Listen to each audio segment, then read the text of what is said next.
So that would mean that Georgia would play Memphis. It would be the 5th highest ranked conference champion to make the field. So despite the fact that the Tigers are not ranked officially, they would be the 12th seed. And you see the other matchups, Oregon and Texas Tech, Tyler Shuck Bowl, so to speak, Virginia and Ole Miss, and Notre Dame and BYU. That's how it would stop for right now. All right, what's up, review crew? We back with another review, and as promised, tonight we are going to be talking about the college football playoff selection show. Now, this is the first one of the year, so if your team wasn't in it or you don't like the seeding, just remember, the list is fluid. Shout out Stephen A. Smith. But nah, seriously, it is a fluid list. It's only the first one. So many of these teams have to play each other. So whether it's a conference championship or just a regular season matchup, I'm going to have the picture up there. But we do got Memphis at 12 versus Georgia at 5, Oregon at 9 versus Texas Tech at 10, Virginia 11 versus Ole Miss at 6, Notre Dame at 10 versus BYU at 7, and then we have Alabama, Ohio State, Texas A&M, and Indiana as the 4 teams with byes. Now, the order of the 4 teams with byes right now is Ohio State at 1, Indiana at 2, Texas A&M at 3, Alabama at 4. So I like how they did this, because if it boils down this way, you'll get a Big Ten versus SEC team on each side and pretty much battle for supremacy of conference prestige. I mean, if you ask anybody, you know that not Ohio State, that the Big Ten and the SEC are the 2 best conferences.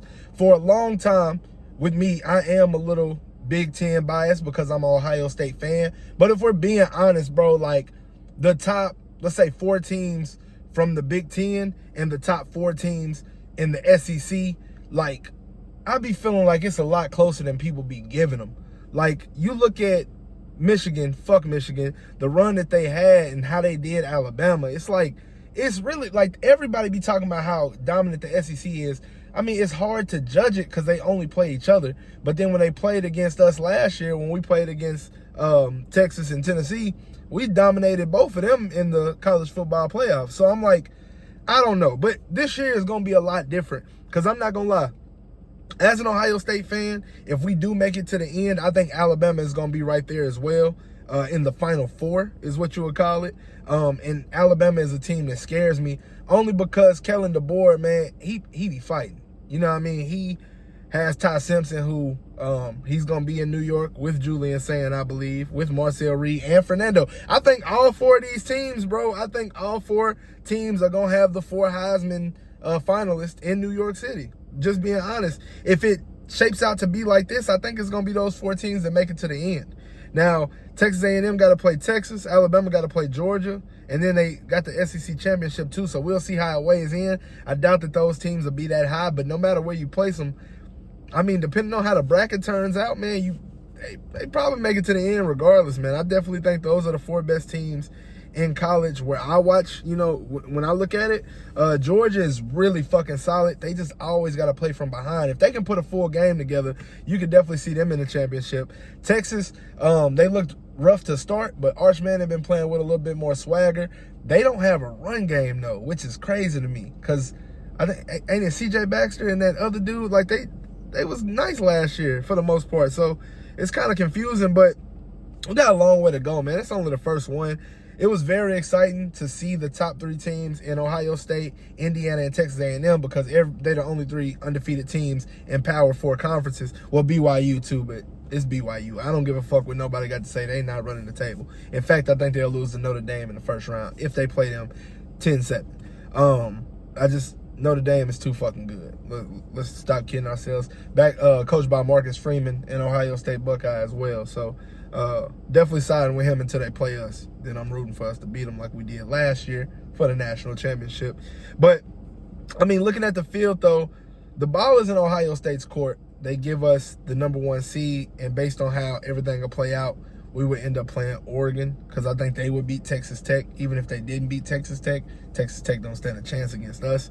And then that's us versus Alabama. So at that point, it could get scary, man. it could get scary for sure. But we got a long way to go before we even get to that point. So I just kind of wanted to talk about what occurred in those top 3 teams, man. Like Joey Galloway, I want to talk about Joey Galloway real quick. If y'all don't know, man, he is one of Ohio State's greatest receivers of all time. He does such a great job of not being biased towards Ohio State, but it's so fucking bad because, bro, you know we the best team in the nation. You know we are. It's no way you don't think that we are. It's no way you don't if you use your eyes. And he was arguing against the eye test, just talking about I just think that statistics prove that Texas A&M is the #1 team. Bro, you don't really feel like that. Like, you probably feel like statistics show that, but nigga, use your fucking eyes, bro. You can clearly see Ohio State is the best team. Indiana, let me tell y'all something about Indiana, because I'm going to be real. One thing about me and Ohio State, I'm going to keep it 100 with the teams that can beat us. The scary thing about Indiana is they look a lot like us, but I feel like Hemby is a better running back than Bo Jackson is right now. I think Bo Jackson can be better than Hemby. But, like, you look at Elijah Surratt and Omar Cooper, then you look at Jeremiah Smith and Carnell Tate. That group from Indiana has 18 touchdowns on the season. Our group has 16 touchdowns on the season. So they're neck and neck, but they are so fucking talented. I think they were playing Syracuse, Indiana. Was it Syracuse? Or like, it might have been like Indiana State or some shit. But I know Omar Cooper had a 4-touchdown game, and he was spazzing. And it's like, it's Indiana State or it's Syracuse, whichever team, not that great. But it's the way that they was doing it, bro. Like, he was taking the bitch like a 10-yard catch, 55 yards. Like, the dude is dangerous. I'm not gonna lie. Indiana could definitely beat us. The problem I got with Indiana is they can put up points in bunches. But if you stop that out, when you so used to scoring 56 points a game and shit, and then a team comes out and you look up and you got 10 at halftime, man, that can be discouraging, bro. It can get scary. Like, even when they played against Oregon, didn't they win 30-20? I think the score was 30-20. I ain't got it in front of me.